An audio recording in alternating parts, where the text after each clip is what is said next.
একটু খেয়াল করে দেখেন। দিদি কত হয়েছে? 10 টাকা দাদা।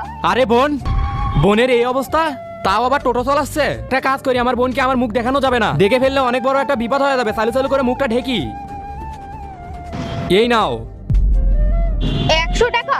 আপনার কাছে 10 টাকা খুচরো নেই? না দিদি, আমার কাছে তো খুচরো টাকা নেই। আপনি দেখুন আপনার কাছে যদি থাকে। দিদি একটা কথা জিজ্ঞাসা করবো? হ্যাঁ দাদা, জিজ্ঞাসা করুন।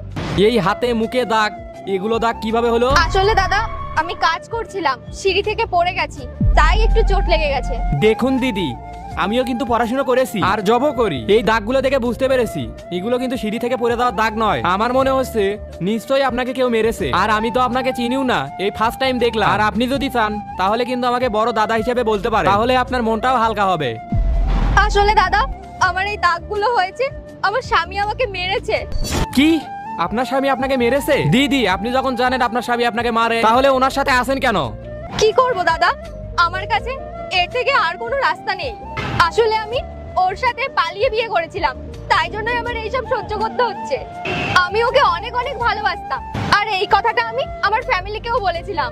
ওনারা আমার বিয়ের জন্য রাজি ছিল না, তাই আমরা পালিয়ে গিয়ে বিয়ে করেছিলাম।